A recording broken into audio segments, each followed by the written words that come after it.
Hər vaxtınız xeyir, əziz seyircilər. Güney Azərbaycan televiziyasının həftə sonu proqramında biz dünyada və bölgədə baş verən əsas hadisələri analiz edirik. Bu həftə də bir xeyli hadisə baş verdi bölgəmizdə. ABŞ dövlət katibinin siyasi məsələlər üzrə müavini Ellison Haker 18-21 noyabr tarixlərində Ermənistana və Azərbaycana səfər etdi. Bu səfər niyə diqqətimizi çəkdi? Çünki 8 avqustdakı Vaşinqtonda liderlər görüşmüşdü, razılaşmalar əldə olunmuşdu. Trump yolu ilə bağlı yeni bir razılıq da var idi. Ondan sonra Amerika Vaşinqton bu prosesi sanki sürətləndirməyə çalışır.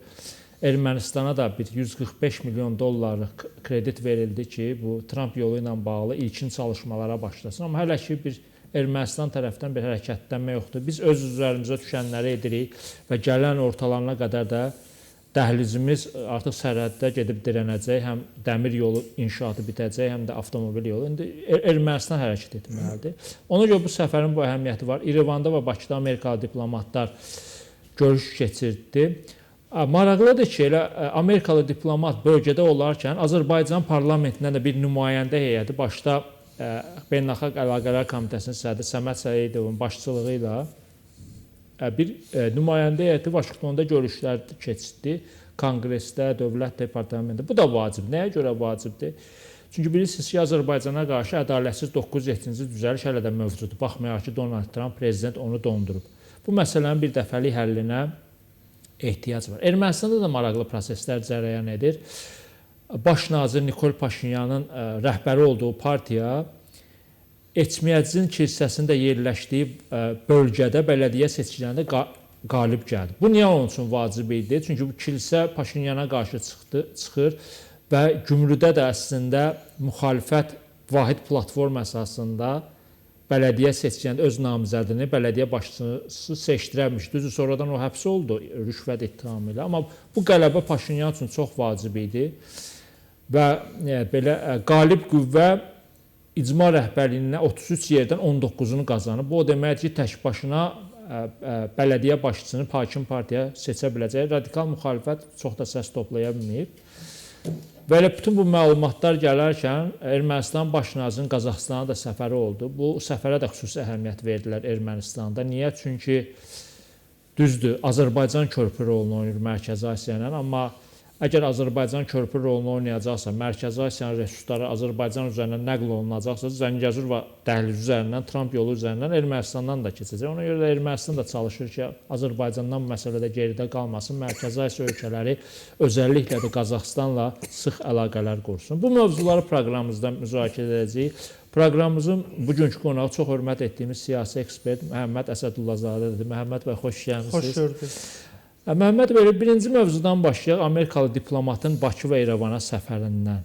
Yəni, qeyd etdim ki, Trump yolunu sürətləndirməyə çalışırlar, amma elə biraz ləngilik var Ermənistan tərəfdə. Təbii ki, Ermənistan tərəfi Zəngəzur dəhlizinin Trump marşrutunun açılmasını bunlar parlament seçkilərindən sonraya saxlayır. Çünki Nikol Paşinyan hesab edir ki, proses indidən başlasa, məhz ona qarşı revanşist qruplar Zəngəzuru Nikol Paşinyan Azərbaycana verdi kimi açıqlamalar verməklə Nikol Paşinyan əleyhinə işləyə bilər. Və bundan əlavə Nikol Paşinyanın da əsas strateji planı seçkilərdə qələbə çalmaqdır. Düzdür, Amerika Birləşmiş Ştatları ilə bu müstəvidə danışıqlar aparır. Trumpla da danışıqlar aparır. Həmçinin Amerika Birləşmiş Ştatlarının diplomatı bilirsiniz ki, Ermənistanla Azərbaycana səfər etdi və burada Zəngəzur dəhlizinin açılması və buradakı detallar barədə də müzakirələr aparılıb. Bilirsiniz, mən düşünürəm ki, Zəngəzur dəhlizinin burada texniki parametrləri ABŞ, Ermənistan bu məsələni həyata keçirsələr, proses gecişə bilər. Çünki ABŞ, düzdür, ABŞ strateji prioritetidir. Zəngəzur dəhlizi oradakı işləri həyata keçirsin, amma düşünürəm ki, Trump bir o qədər də maraqlıdır, ora yatırım yatırsın. Bu prosesi mən düşünürəm ki, Azərbaycan həyata keçirəcək. Ona görə də proses, bu seçkilər ərəfəsi həyata keçirilmir, oradakı işlər. Yəni, inanmıram ki, Trump 500-600 milyon və 1 milyard dollar Zəngəzur dəhlizinə vəsait ayırır. Yəni bu əslində sizin söylədiyiniz əslində yeni fikirdir. Bizim mediada da heç müzakirə olunmur. Yəni sizin sözlərinizdən belə çıxır ki, gələcəkdə də Azərbaycan kredit ayıra bilər ki, bu layihə tezlik həyata vəsiqə qazansın. Birincisi, necə ki biz vaxtilə Gürcüstana kredit verdik, Bakı-Tiflis-Qars dəmir yolu tez tikilsin. Bəli, birincisi Ermənistan o potensialı yoxdur ki, texniki imkanları yoxdur ki, orada dəmir yol xəttini çəksin. O dəmir yol xəttini Sovet vaxtında Azərbaycan öz çəkib, o mülkiyyət Azərbaycan mülkiyyətində olub. İkincisi, Amerikadan ora texniki heyət gəlib, orada dəmir yol çəkən deyil.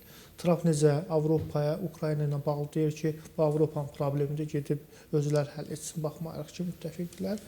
Trump deyəcək ki, Mərkəzi Asiya ölkələri də, Azərbaycan da özləri bu dəhlizi maliyyələşdirsin, bunların öz yükləri keçəcək. Mən düşünürəm ki, məhz prosesin gecikməsində də əsas səbəb ora Azərbaycan ola bilər. Orada lojistikanı, dəmir yol xəttini qursun. Çünki Azərbaycan Ağbəndə kimi, sərhəddə kimi dəmir yol və avtomobil yolunu çəkir. Azərbaycan bu sahədə böyük təcrübəsi var. Bunu Amerika tərəfi bilir, həmçinin Ermənistan tərəfi də. Və hesab edirəm ki, Azərbaycan da bu məsələdə üstünlük nümayiş etdirir. Və Ermənistanda Nikol Paşinyan qələbə əldə etdikdən sonra Azərbaycan orada dəmir yol xəttini çəkəcək. İndi ya bu kredit nə olacaq və yaxud Azərbaycanın öz vəsaiti ilə. Amma mən düşünürəm ki, Azərbaycan o dəmir yol xəttini çəkəcək və Azərbaycanda mənəvi haqqı var. Orada dəmir yol çəksin, çünki bu Azərbaycana bir dəmir yol xəttidir. Baxmayaraq ki, beynəlxalq nəqliyyat dəhlizidir. Amma daha çox bu Azərbaycan marağındadır. Və Azərbaycan bunu təşəbbüs göstərir. İndi də Amerikada deyəcək ki, Ermənistanda bu prosesi sən gündəmə gətiribsən və bu marşrut 42 kilometrdir. Azərbaycan çəksin. Azərbaycan üçün də böyük problem deyil. 42 kilometr dəmir yol xəttini çəkmək 6 aya yekunlaşan bir işdir. Çünki orada infrastruktur var. Sadəcə olaraq dəmir yol xəttini köhnələr də qırılıb, dağılıb, satılıb İrana. O vaxtda Robert Kosaryan, Sarkisyan vaxtında. Yəni Azərbaycan rahat şəkildə orada dəmir yol xəttini çəkə bilər. Avtomobil yolunu isə orada bilirsiniz ki, dağlıq, çətin dağlıq relyefdir. Ancaq orada tunellər çəkməklə. Ola bilər ki, tunel işinə də Türkiyə gəlsin. Türkiyənin də bu sahədə böyük təcrübəsi var. Çünki Türkiyədə bu müstəvidə Zəngəzur dəhlizinin tezliklə açılması barədə açıqlamalar verir. Hətta Hakan Fidan da ötən gün Trab marşrutu yox, Zəngəzur dəhlizi deyirdi bu məsələyə. Və Ermənistan, Azərbaycan, Türkiyə bu məsələdə ortaq fikrə malikdirlər. Dəhliz açılacaq, dəhlizin texniki imkanları Azərbaycan və Türkiyə tərəfindən həyata keçirilə bilər və bu da Ermənistanda seçkilərdən sonra. Çünki bu ərəfədə Azərbaycan mütəxəssisləri, Türkiyə mütəxəssisləri Zəngəzur dəhlizinə daxil olsa, bu Ermənistanda bayaq qeyd etdim, Ermənistan müxalifətində Nikol Paşinyana qarşı bir kampaniya çevirəcəklər. Ona görə də bu proses ona görə gecikməkdədir. Mən belə başa düşdüm ki, sizin sözlərinizdən Azərbaycan və Türkiyənin Zəngəzur dəhlizinin inşasında iştirakı Ermənistanda parlament seçkilərindən sonra və hətta deyərdim ki, ən yaxşı halda yeni konstitusiyanın qəbulu və sülh sazişinin imzalanmasından sonra daha real ola bilər. Ondan sonra Azərbaycan və Türkiyənin iştirakı. Burada bir sual da gündəmə gəlir. Bu haqda da Azərbaycanda da geniş müzakirələr gedir. Paşinyan, indiki bir bələdiyyə seçkilərində partiyası qələbə çaldı. Erkən parlament seçkilərinə gedə bilərmi? Çünki parlament seçkiləri iyundadır. İyunu gözləmədən ki, reytingi də bir qədər enə bilər. Enməmiş sizcə ilin əvvəli, gələn ilin əvvəlində seçkiyə gedə bilərmi? Fikir verək, Nikol Paşinyan regionlara ciddi səfərlər edir. Və bu səfərlər konkret olaraq yerli əhalinin dəstəyini almağa hesablanır. Çünki orada müxalifət də ciddi təbliğat, təşviqat işləri həyata keçirir. Seçki prosesdə olmasa, onların da müəyyən görüşləri var. İkinci, Nikol Paşinyan Ermənistan şimalından tutmuş, Amasya'dan tutmuş, ta Zəngəzura kimi görüşlər həyata keçirir. Həm kilsə nümayəndələri ilə, həm yerli icmalarla. Həmçinin Nikol Paşinyan partiyasının qurultayını keçirdi, bilirsiniz. Bəli, bəli. Və orada baş nazirlə rəsmi namizəd oldu. İkincisi də artıq seçki prosesi ilə bağlı partiyasının meneceri də seçilib. Bəli. Yəni çox ciddi şəkildə Nikol Paşinyan prosesi hazırlaşır və düşünürəm ki, Nikol Paşinyan da hesablayır ki, iyun ayı gecdir. Çünki bilirsiniz ki, Rusiya-Ukrayna müharibəsi prosesi gedir. Orada baş verənlər bir yolla Ermənistana da təsir edə bilər. Çünki Rusiya hələ də Ermənistan siyasətini prioritet olaraq görür, oradan çəkilmək istəmir.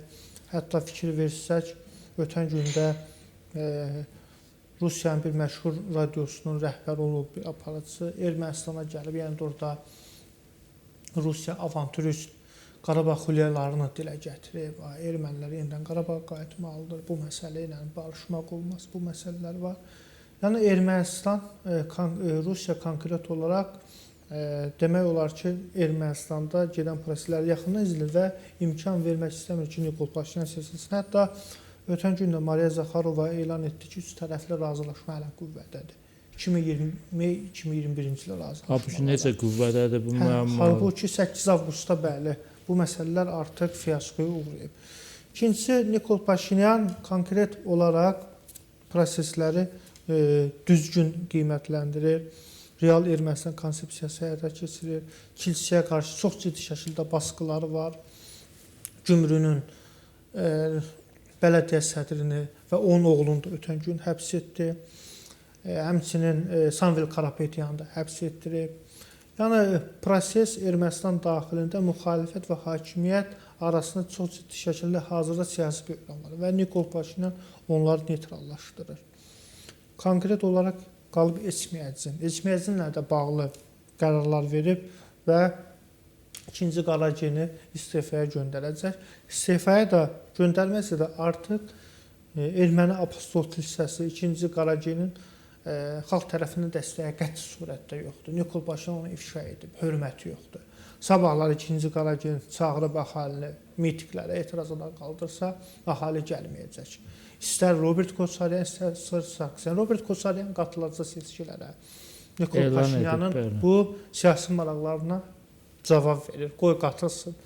Bilirsiniz, indi hazırda Ermənistanda Nikol Paşinyana qarşı bir alternativ yoxdur. Rusiya Samvel Karapetyanı göndərmişdi, onu da atıb həbsə. O da bizim yol hərəkatı yaradı. Və düşünürəm ki, Ermənistan hökuməti Nikol Paşinyan gələn ilin əvvəlində, ola bilər fevral ayı, mart ayı bunlar növbədən kənar seçkilərə keçsin. Və növbədən kənar seçkilərindən sonra aprel-may ayında bunlar konstitusiya referendumuna girə bilər ki, artıq 2026-cı il iyunda, avqusta kimi Azərbaycanla yekun sülh müqaviləsi bağlansın. Yəni proses bu istiqamətdə düşünürəm ki, gedəcək. Çünki Nikol Paşinyan iyunu gözləsə, ondan sonra konstitusiya referendumu bu kifayət qədər vaxtı regionda geosiyasi proseslər sürətlə dəyişir və Nikol Paşinyan əleyhinə işləyə bilər. Azərbaycan da Türkiyədə məhz burada maraqlıdır ki, Ermənistan tərəfi erkən seçkilərə getsin. Məhz Amerika diplomatının da regiona səfəri düşünürəm ki, bu məsələdə erkən seçkilərlə də bağlı danışıqlar həyata keçirilib. Və dediyim kimi Nikol Paşinyan partiyası seçkilərə tam hazırdır və onlar yeni il ola bilər yanvarın 10-undan sonra ya yanvarın axırından bu prosesə start verə bilərlər.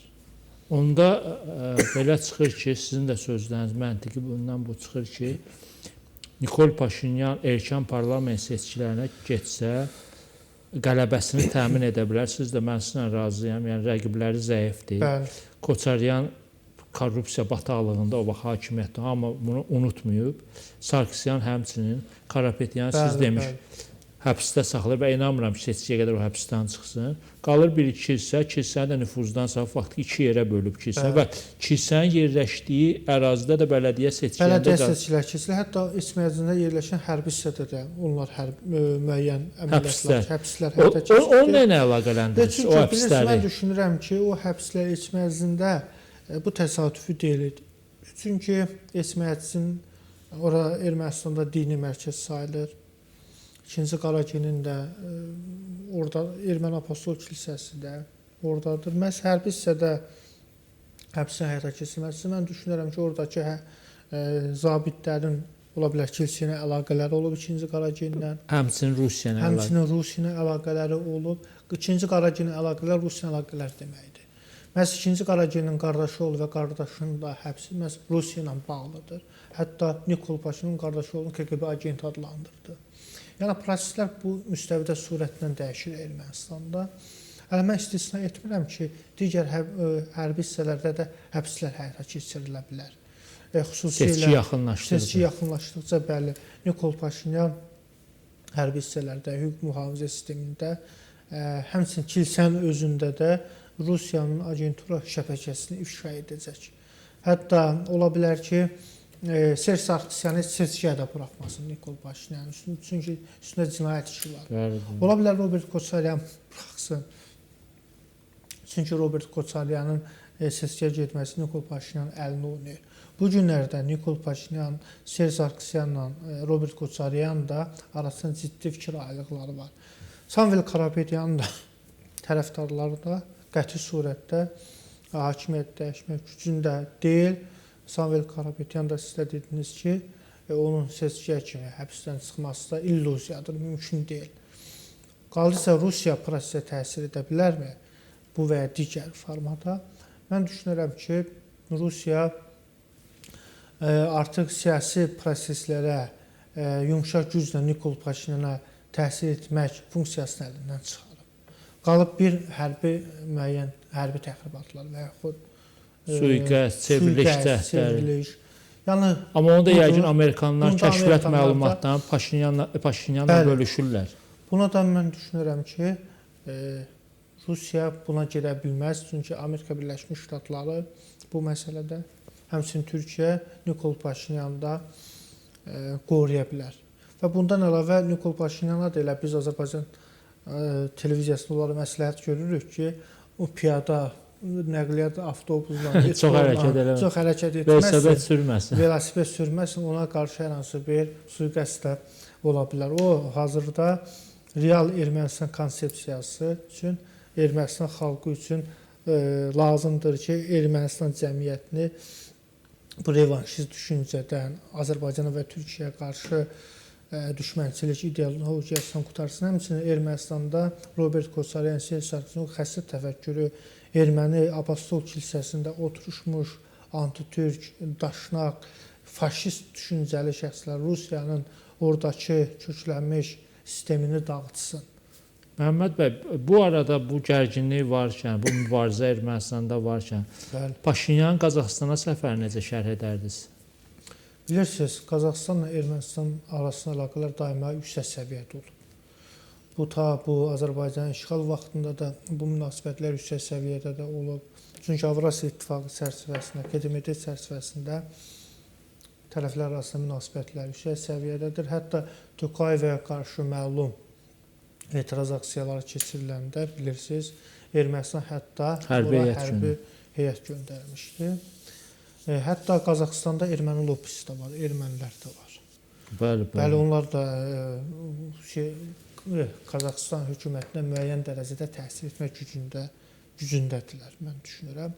Düzdür, bu məsələ Qazaxstan-Azərbaycan məsələsinə təsir edəcək qüvvədə deyil.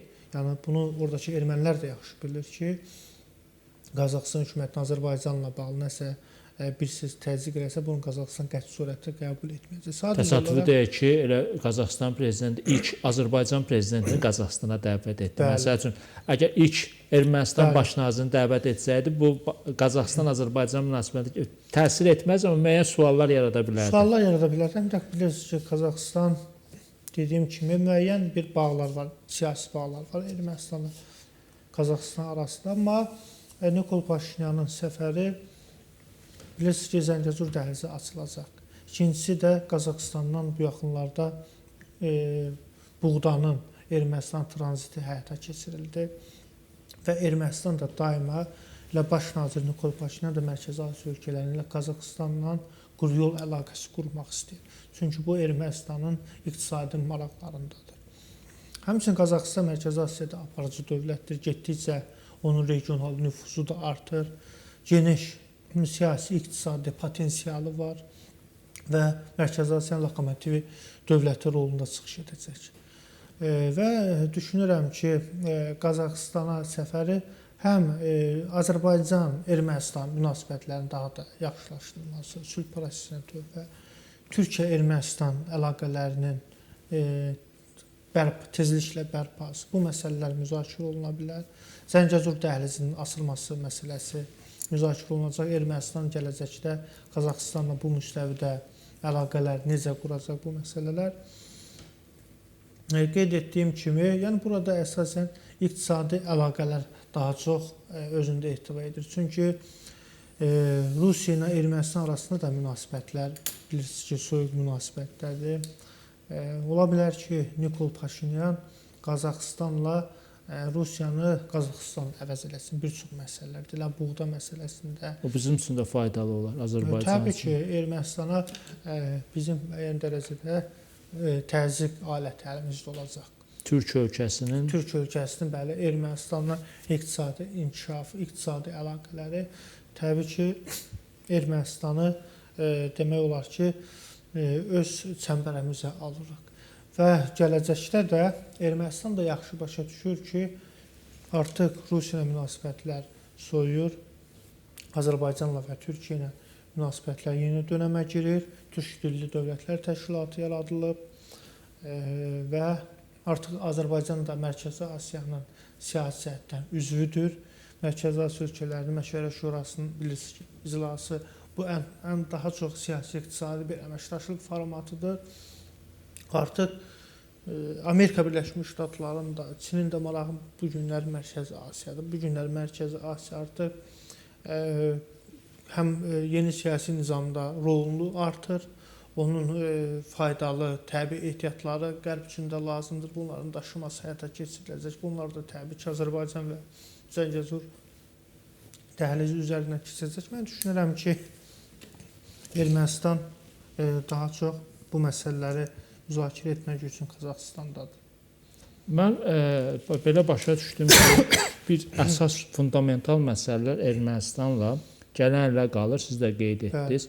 Seçki keçirilməli, yeni konstitusiya qəbul olunmalı ki, orada Azərbaycan ərazi iddiasını ehtiva edən giriş hissəsi çıxarılmalıdır.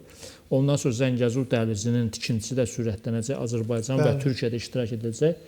Və Türkiyə Xarici İşlər Naziri Hakan Fidan bu günlərdə Türkiyə televiziya kanalında çıxış edərkən gündəmdə olan bir sual verildi ki, Ermənistanla sərhəd açıla bilərmi, diplomatik o qəti şəkildə dedi ki, bəli, biz Ermənistanla dialoq aparırıq, Paşinyan siyasətini hətta məqbul hesab edirik, amma birinci növbədə Azərbaycanla sülh sazişi imzalanmalı. Yəni bu məsələ də onda sülh sazişindən sonra qalır, yoxsa Türkiyə daha erkən sərhədi aça bilər hər halda?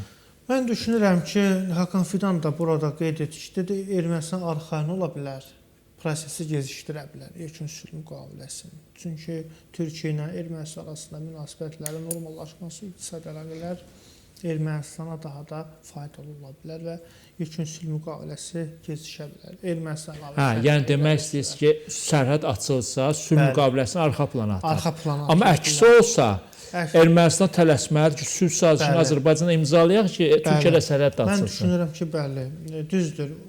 Müharibədən sonra Azərbaycan rəhbərliyi də Ermənistanla Türkiyə arasında siyasi münasibətlərin qurulması hər hansı bir problem olmadığını qeyd edirdi. Amma Ermənistanın həmin vaxtlarda müəyyən bir sual doğuran davranışları artıq Azərbaycan da Türkiyədə bu qənaətə gəldi ki, Ermənistanla yekun sülh müqaviləsi bağlandıqdan sonra Türkiyə-Ermənistan sənədləri açıla bilər.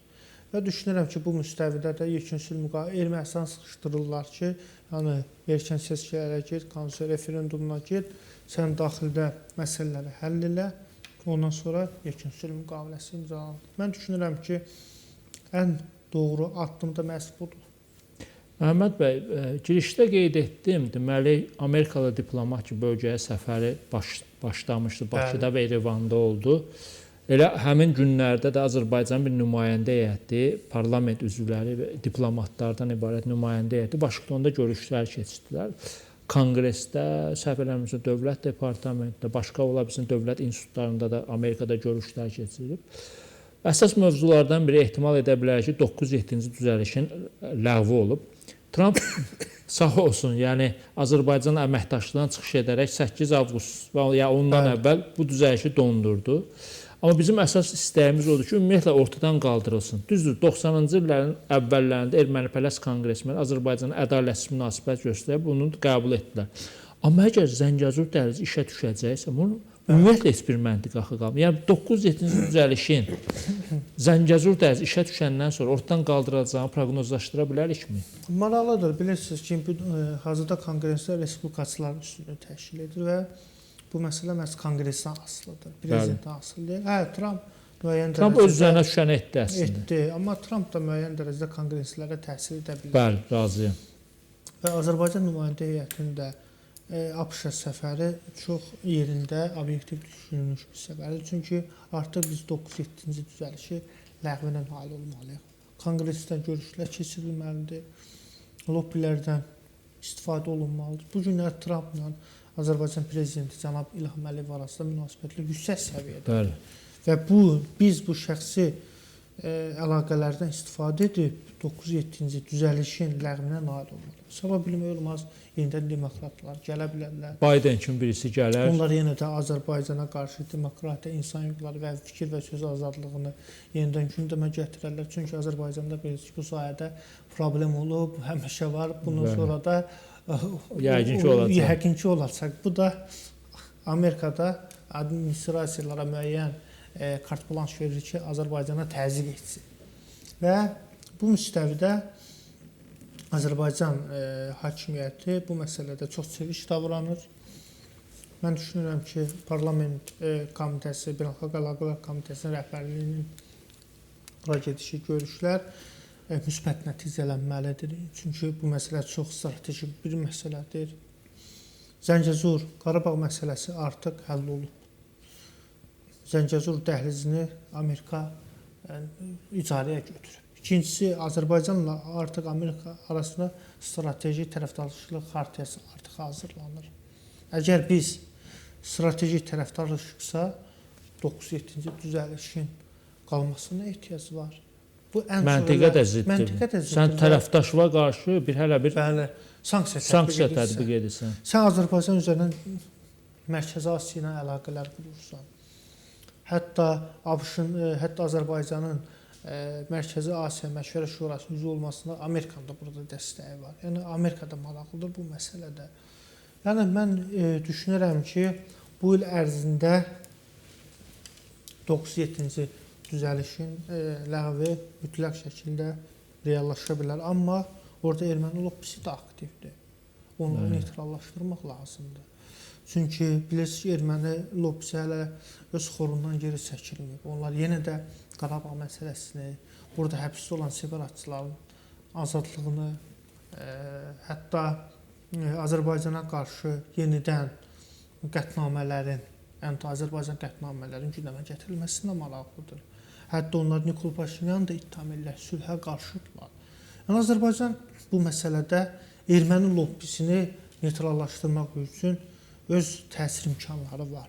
Yəni bu hakimiyyətin öz əlindədir və düşünürəm ki, bu prosesi erməni lobbisini neytrallaşdırılırsa, oradakı konqresmenlərlə, xüsusilə Amerika Erməni Assambleyası ilə sıx əməkdaşlıq edən konqresmenlərlə də bu məsələləri yoluna qoymalıdır və 9-7-ci düzəlişdə artıq ləğv olunmalıdır. Bunu anlamalıdırlar ki, bu artıq ABŞ-Azərbaycan dostluğuna kölgə salır, məntiqsizdir və ABŞ-a qarşı müəyyən etimadsızlığa gətirib çıxarır. Ümid edək ki, nümayəndə heyətimizin səfəri siz deyən məsələlər də konqresmenlərin diqqətinə çatdırılacaq, dövlət departamenti, diplomatların diqqətinə çatdırılacaq. Aydın ki, bir səfərlə bu məsələnin həlli çətindir. Amma növbəti səfər, Amerikadan bura səfərlər, dialoq içində ki, yəni həqiqətən, yəni sizin bu ədalətsiz düzəlişiniz tərəfdaşlığa da əngəl ola bilər. Bu Rusiyanın maraqlarına xidmət edəcək. Rusiyanın dəstək verdiyi erməni radikalların maraqlarına xidmət edəcək. Məsəl üçün, erməni lobbisinin fəallığından danışın. Bizim əsas məntiqimiz nə olmalıdır? Demək bu sizin o erməni lobbisi və konqresmenlər Azərbaycan əleyhinə getməklə siz düşmən elan etdiniz, Rusiyanın mövqelərinin güclənməsinə şərait yaradırsınız bölgədə. Bu Amerikanın da əslində maraqlanıcıdır və bir fikriniz nədən razıyam ki, nə qədər ki Tramp hakimiyyətdədir, ən azı elə bir 3 il yarım onun dövrü var. Bir neçə fundamental məsələni biz həll etməliyik. Sülh sazişi, Ermənistan konstitusiyasının dəyişdirilməsi, Zəngəzur dəhlizinin tikintisi və 907-ci düzəliş. 4 maddə. Çatdıracaq, çatdırmayacaq. Bu bizim diplomatik fəallıqdan da böyük ölçüdə asılı olacaq. Siz Mərkəzi Asiya haqqında fikirləri bölüşdünüz. Bir qədər bu mövzuya da geniş yanaşsaq, bəli, Özbəkistanda Mərkəzi Asiya liderinin sammitinə prezident İlham Əliyev də dəvət. Artıq 3-cü dəfə İlham Əliyev bu kimi tədbirlərə dəvət olunur və faktiki belə çıxır ki, onda Məhəmməd bəy 500-1 formulu faktiki 600-1 formula çevrilir. Bəli. Çünki Azərbaycan 2-ci Qarabağ müharibəsindən sonra yeni bir siyasi reallıq yaradıb regionda. Mərkəzi Asiya ölkələri də çox yaxşı bilir ki, məhz Azərbaycan üzərindən Qərblə əməkdaşlıq olacaq. Rusiya və İran daima bu əlaqələr sabotaj edir. Azərbaycan etimad ediləsi ölkədir. Daima Azərbaycanın beynəlxalq tərəfdaşlarla münasibətləri yüksək səviyyədə olur və bu müstəvidə heç bir problem olmuyor. Trans-Xəzər nəqliyyat bilirsiniz ki, fəaliyyət göstərir, orta dəhliz və bu müstəvidə Mərkəzi Asiyadan gələn yüklər məhz Azərbaycan üzərindən qərbə daşınır. Bilirsiniz, Xəzər hövzəsində artıq yeni bir geosiyasi nizam yaranır. Xəzər hövzəsində artıq aparıcı ölkəsi Azərbaycandır. Və düşünürəm ki, Mərkəzi Asiya ölkələri ilə, Avropa İttifaqı ilə, həmçinin ABŞ-la münasibətlər məhz Azərbaycan üzərindən də həyata keçiriləcək. Bu günləri Qazaxıstanın geniş şəkildə uran ehtiyatları var. Özbəkistanın qaz ehtiyatları, həmçinin Türkmənistan, bunlar artıq qərbə daşımalıdır. Avropa İttifaqı ilə Mərkəzi Asiya ölkələri arasında bilirsiniz ki, bir zirvə toplantısı keçirildi. Fransa prezidenti regiona Mərkəzi Asiyada səfər edib. İndi ABŞ-da C+5 formatında bir samit keçirildi. İlk dəfə idi Ağrıda bu cür görüş keçirildi. Yəni, dünya yeni bir siyasi nizama daxil olur və burada məhz Azərbaycan üzərindən İranla gedib bu məsələ həll edilməyəcəklər ki, və yaxud da Rusiya ilə. Yəni, ən tərəfdaş, ən etimad ediləsi ölkə Azərbaycandır və ona görə də Azərbaycanı artıq bu birliyə üzv etdilər. Bilirsiniz ki, Türk Dövlətləri Təşkilatı çərçivəsində Qazaxıstan, Türkmənistan, Özbəkistan, Qırğızstanla münasibətlər yüksək səviyyədədir. Tacikistanla müsəlman ölkəsi olaraq münasibətlər yüksək səviyyədədir. Həm iki tərəfli əlaqələr yüksək səviyyədədir və bu həmçinin Azərbaycan öz xarici siyasətini elə müstəvidə qurub, həm yaxın şərqdən, həm qərbdən, həmçinin artıq Mərkəzi Asiyanın bir parçası olub. Bu çoxdan olmalı idi. Həqiqətən də Mərkəzi Asiya ilə bizim həm mənəvi, həm mədəni, həm dini bağlarımız var. Bu niyə siyasi cəhətdən biz müttəfiq olmayaq? Ona görə də Mərkəzi Asiya ölkələri də artıq öz milli kimliklərini, öz dövlətləşmələrini artıq anlayırlar. Artıq Rusiyadan, Çindən uzaqlaşmaq lazımdır.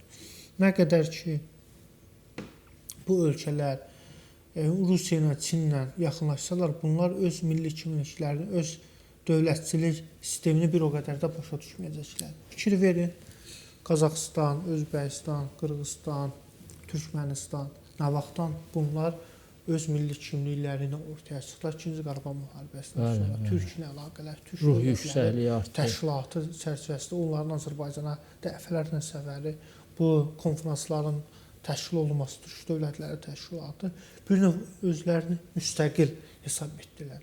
Amma bu günə kimi Çinlə, Rusiya ilə konferanslar keçirilirdi, onlardan asılı bir vəziyyətdə idilər. Bu günlər Qazaxıstan Rusiya ilə artıq baş-başa gəlir bir son məsələlərdə.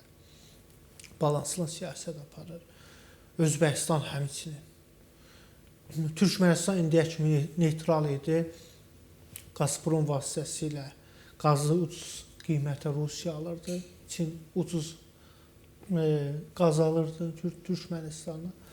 Yəni bunlar artıq yeni dünya siyasi nizamını artıq Türkiyə ilə Azərbaycan əl-ələ verib onları bu çətin vəziyyətdən çıxartdı.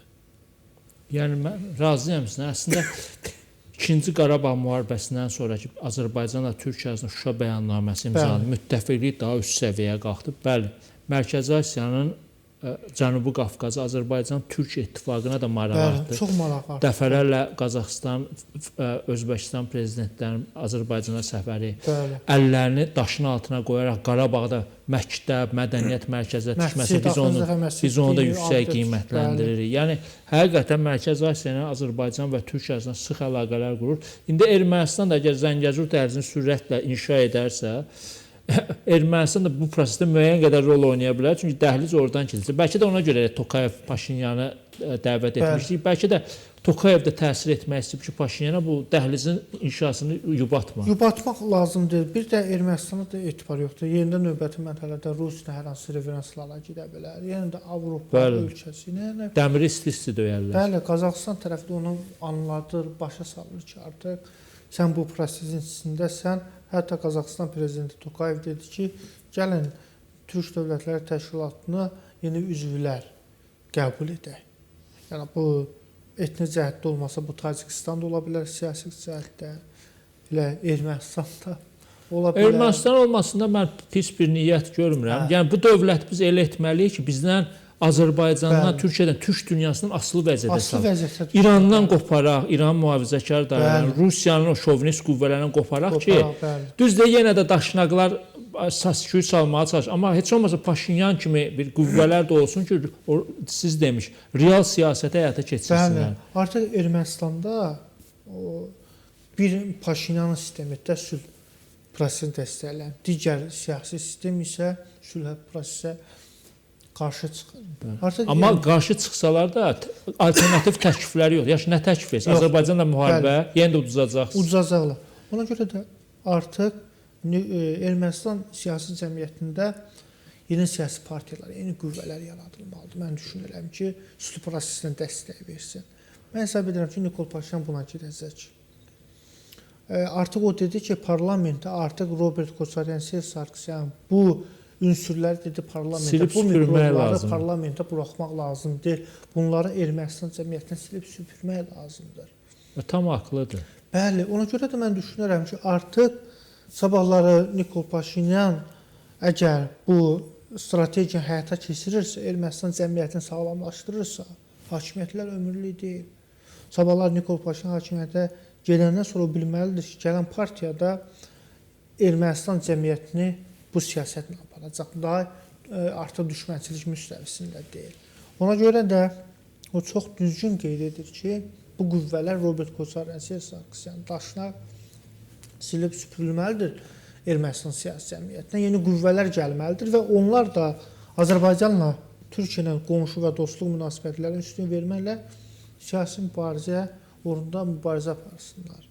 Mən sizə əmin edirəm ki, əgər növbəti seçkilərdə qələbə, Nikol Paşinyan qələbə çalarsa, Ermənistanda sülhpərvər yeni bir siyasi partiya yaradılarsa, onlar da Türkiyə ilə Azərbaycanla münasibətlər yüksək dəyər versələr, reallıqları qəbul etsələr, sabahlar Nikol Paşinyanla seçkilərə getsələr, mən sizə əmin edirəm ki, Nikol Paşinyan həmin partiyaya da uduzsa da məyus olmaz. Çünki biləcək ki, artıq Ermənistan dövləti cəmiyyəti əmin əllərdədir, sülh tərəfdarı olan qüvvələrdədir. Nikol Paşinyan da düşünürəm ki, istədiyi məhz odur. Yeni bir qüvvələr Ermənistan siyasi cəmiyyətinə gəlsin. Bunlar sağlam düşüncəli, Qarabağ Ermənistan, Miyəsun ideologiyasından kənar. Yəni bu qüvvələrə ehtiyac var Ermənistanda. Bu əlbəttə bu tür gedişat Azərbaycan, Türkiyə və Mərkəzi Asiya üçün, Qərb üçün çox faydalıdır. Bəli. Ki, burada real əməkdaşlıq üstündə güclü zəmin yaranır. Amma bu prosesdən narahat olan əsas qüvvələr Rusiyadadır. Rusiyanın şovinist dairələri. Rusiya bu prosesə üstə gəldə Mərkəzi Asiyanın Azərbaycan və Türkiyənin inteqrasiyasına mane ola bilərmi? Resursları varmı? İndi başı Ukrayna ilə müharibəyə qarışıb. Amma yenə də yəqin bu planları nəzərdən keçirin.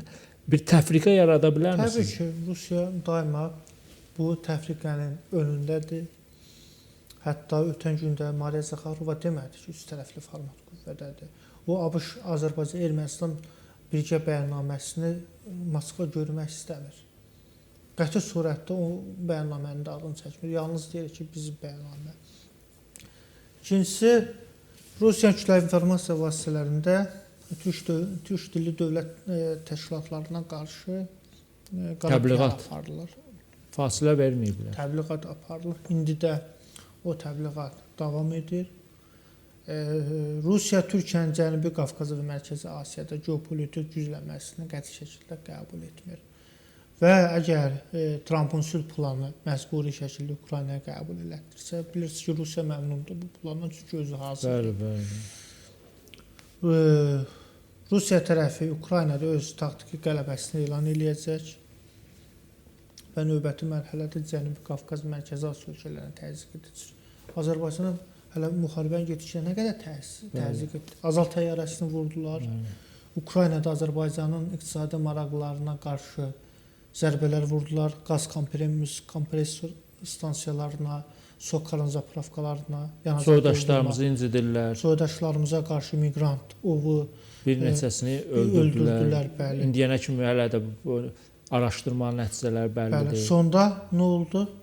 Kiyevdəki səfirliyimizə ballistik raket atıldı. Halbuki o da artıq neçənci dəfə. 1949-cu il Cenevra konvensiyasına görə səfirliklər diplomatik toxunulmazdır və ümumiyyətlə səfirlik olan küçədə hər hansı bir hərbi obyekt olunmur. Amma indi bəhanələrinə baxın. Bəhanə də deyir ki, güya birincisi güya Azərbaycan səfirliyinin yanında Ukrayna hərbi obyektləri var, onu vururlar. İkinci bəhanəsi güya Ukrayna hava müdafiə sistemi Amerikadan alındığı raketlə Rusiya raketini vurub və Azərbaycan səfirinə yaxın düşən raket Ukrayna raketi. Bu da nağıla bənzər. Təbii ki, nağıl onlar azalı da deyirlər ki, Ukrayna quşlar və Ukrayna dronları olub havada. Yəni belə təbii ki, bu Rusiya Azərbaycan təzyiqləridir. Niyə təzyiqlərdir? Çünki Rusiya tərəfdə görür ki, Azərbaycan çox çevik regional xarici siyasət aparır. ABŞ-la mərkəzləşdirilmiş koordinasiyalı siyasət, strateji tərəfdaşlıq xaritəsi, Zəngəzur dəhlizi, Mərkəzi Asiya ilə artıq Azərbaycan oranın üzvüdür. Regionda geopolitik proseslər sürətlə dəyişir və Rusiya buna narahatdır. Hətta Rusiya deyir ki, mən də gəlim Türk Dövlətlər Təşkilatının üzvü olum. Çünki gəlib dağıtmaq istəyir. Bəli. Yəni onu düşünürəm ki, Rusiya dayanmayacaq və bu proseslər sabotaj etməyə çalışacaq. Gərək Donald Trump'ın bu sülh planı deyirlər, bilmirəm, atəşkəs planı, sülh planı deyil, o kapituliyası haqqıdır. Bəli, razıyam. Tədricən biz o mövzuya keçdik. O mövzuda da fikir mübadiləsi aparaq. Bəli, 28 bəndli dırnaqarası sülh planıdır. Mən də diqqətlə oxudum. Bəli. Faktiki Kiyevə deyirlər ki, ağ bayraq qaldır Rusiya qarşısında. Kapitulyasiya et, ərazilərindən imtina et. Sənə pul verəcək, nə verəcək. Zelenskinin də açıqlaması oldu ki, bizi belə ağır bir şərtlərlə məğlubiyyətə sürüşürlər. Biz seçim etməliyik. Mənim fikrimcə, yəni Zelenski bu belə deyək, nə qədər Ukraynanın vəziyyəti ağır olsa da, bəzi ərazilər yenə də işğal olunsa da, buna getsə dövlət məhv olacaq. Tamamilə. Ona görə indi Avropada bu Trump planının əleyhinədir. Amma vəziyyət çox ağırdır. Sizcə bu Zelenskinin qərarı necə olacaq? Həqiqətən də çox ağırdır. Zelenski bilmir nə olacaq, qərar verə bilmir. Həqiqətən. Və xalqa biz burada nə deyə bilərik? Zelenski özü bilmir. Ona görə də biz yalnız ehtimallarla. Bəli, ehtimallar yəni. Ehtimalım ondan ibarətdir ki, dönənlərə Zelenski də qeyd etdi ki, mən 2019-cu ildə and içmişəm. Ukraynanın ərazi bütövlüyünün suverenliğini pozmayacaq. Bu məntiqdən də düzgün deyil. Qanuni baxımdan da səni xalq seçib. Sən niyə bir silah gəlib dirəyəsə, sən torpağa niyə düşmənə təslim edirsən hüquqi baxımdan? Olmaz axı.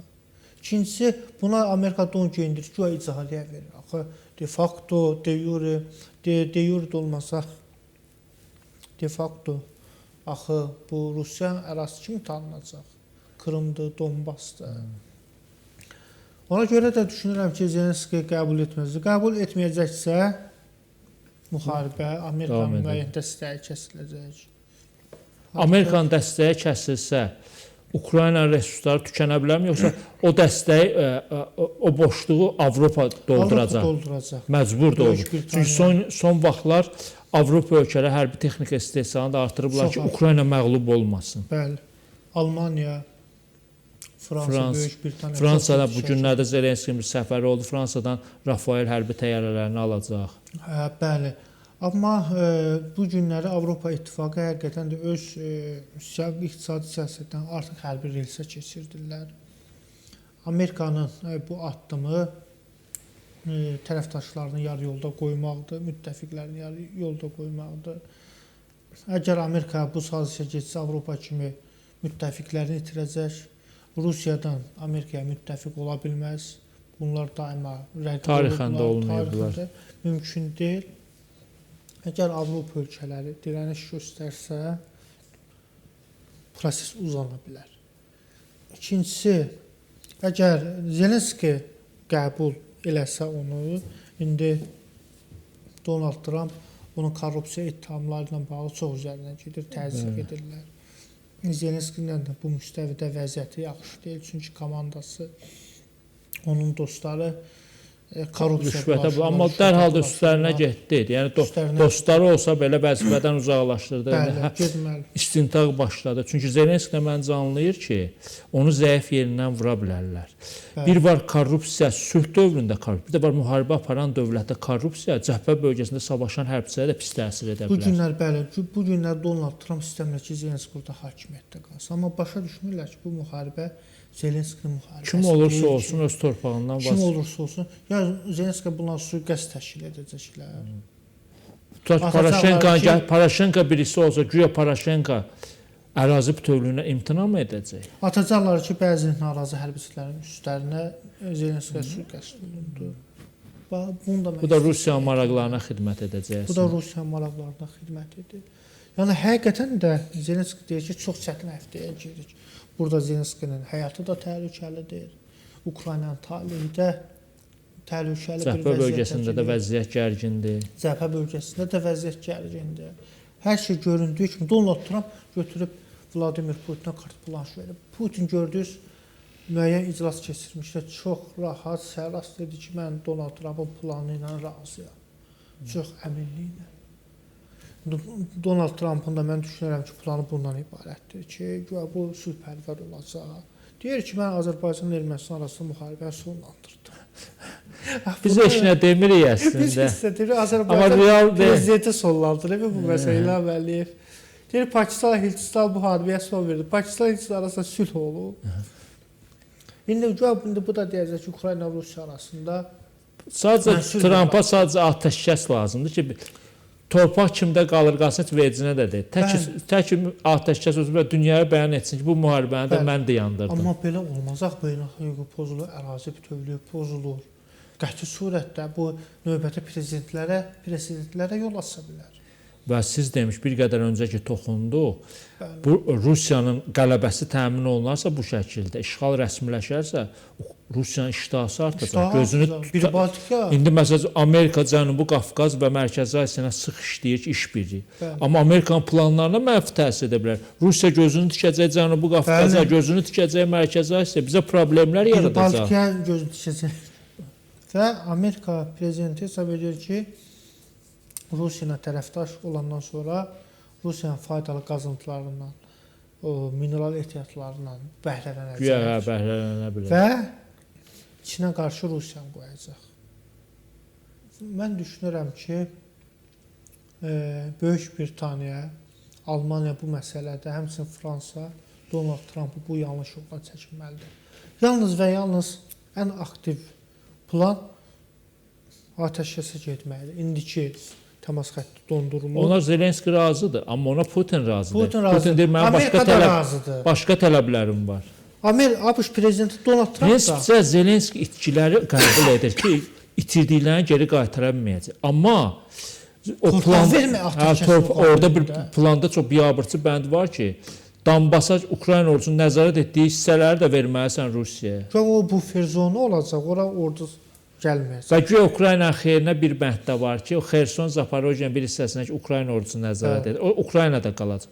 Yəni öz torpağıyla alver gedir sanki. Alver gedir. Yəni belə bir Bədnam kapitulyasiya aktına düşünürəm ki, Zelenski gedərsə, onu indiyə kimi həyata keçirdiyi bu siyasət fiyaskoya uğrayacaq və Ukrayna xalqında indiyə kimi qəhrəman olmuşdu. Ukrayna xalqında bilirsiniz, düşmən kimi qəbul olunacaq. Ukrayna cəmiyyətində də bu ruh düşkünlüyünə səbəb olacaq. Amma sonra Ukrayna cəmiyyətdə soruşacaq ki, əgər belə biabırçı sülhə biz gedəcəkdiksə, İstanbul razılaşmasına yaşıl işıq yandırardıq da.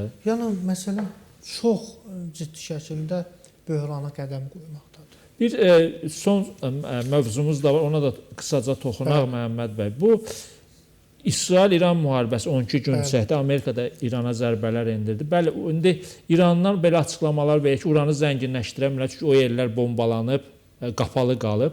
Amma ballistik raketlərin istehsalını genişləndirib. Belə çıxır ki, İran növbəti müharibəyə hazırlaşır. İran təbii ki, dayanmayacaq. İranı 12 günlük müharibə dayandırmadı. İran Çindən də qırıcılar alır. Hətta Rusiyadan da 30 təyyarələri yeni markası var, fikrimdən çıxdı. Müxtəlif markaları var, Rusiyadan almağa çalışır. Su-35. Bəli. Bəli, yeni təyyarələr, qırıcılar alır. Ballistik raket arsenalı genişləndirir.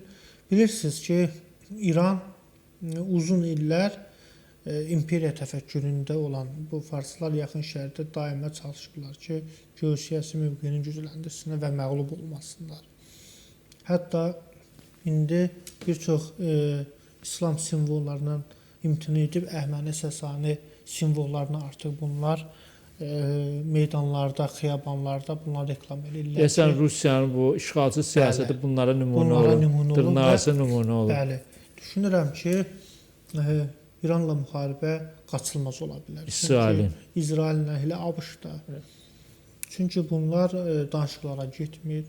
Silah arsenalını inkişaf elətdirirlər. İsrail tərəfi də görür. Bunların ballistik raket sistemi və silahlı qüvvələrin inkişafı bu Cənubi Qafqaz regionu üçün də, Azərbaycan üçün də təhlükəlidir. Mən düşünürəm ki, gərək İrana qarşı geniş miqyaslı hərbi əməliyyatlar keçirilməlidir. Amma bu şərtlər ki, onun yalnız hərbi hədəfləri və enerji infrastrukturu sıradan çıxarılmalıdır. Mən 12 günlük müharibə düzdür, qonşudur, adam məyus olur. Orada 40 milyona yaxın Azərbaycanlılar var, onlar əziyyət çəkməməlidir. Amma görürük ki, Fars zehniyyəti konkret olaraq yenə də öz hərbi strategiyalarından geri addım atmır. Milyarlarla dollar xalqın sosial rifahının yüksəldilməsinə deyil, ballistik raketlərə, silahlara xərclənir. Və ona görə də İrana qarşı görünür yenidən hərbi tədbirlərə əl atıla bilər. Bəli, yəni əslində siz doğru qeyd etdiniz. Biz qonşuluğumuzda müharibənin əleyhinə insanların ölümünü istəmirik, amma bu gərginlik davam edərsə, İsrail ilə İran arasında qarşıdurma yenidən baş verə bilər. Belə İran mühafizəkar dairələrinin, Sepah generallarının ballistik raketlər istehsalını artırması da əslində bununla bağlı ola bilər. Məhəmməd bəy, mən sizə təşəkkür edirəm. Xeyli mövzuya da toxunduq. Xeyli fikirlərimizi bizim seyircilərlə də bölüşdük. Əziz seyircilər, xatırladıram ki, proqramımızın bugünkü qonağı siyasi ekspert Məhəmməd Əsədullazadə idi. Bu İranla bağlı başqa bir problem də var. Bu İrandan növbəti dəfə külli miqdarda narkotik vasitənin uçuş aparatı ilə, yəni dronlarla Azərbaycana keçirilməsinin qarşısını aldı. 32 kiloqram narkotik maddədən söhbət gedir. Az qala hər dəfə biz bu məlumatları eşidirik. Hər ay, hər həftə ki, İrandan dronlar vasitəsilə Azərbaycan ərazisinə narkotik maddələr keçirməyə çalışırlar. Əslində İranda narkotik maddələrin yetişdirilməsinə və daşınmasına görə ölüm hökmü mövcuddur. Onda belə çıxır ki, ölüm hökmü İranda narkotik ticarətlə məşğul olanları ya qorxutmur, ya da qonşu ölkədə bu dairələrlə əlaqəli olan rəsmilər var, generallar var. Digər sual ondan ibarətdir ki, bu İranda narkotik daşımaçılığı ilə məşğul olanlar bu qədər dronu necə əldə ediblər? Yəni İranda kurslar üsulundan, yəni əl üsulu ilə dron hazırlamaq bu qədər mi asandır? Yoxsa əhatəsi geniş olan bu dairələr, narkokuryerlər dövlətin istehsal etdiyi dronlardan yararlanırlar? Hər halda bu suallara İranlı generallar və məmurlar cavablandırmalıdırlar. Sağ olun əziz seyircilər, gələn görüşlərə qədər.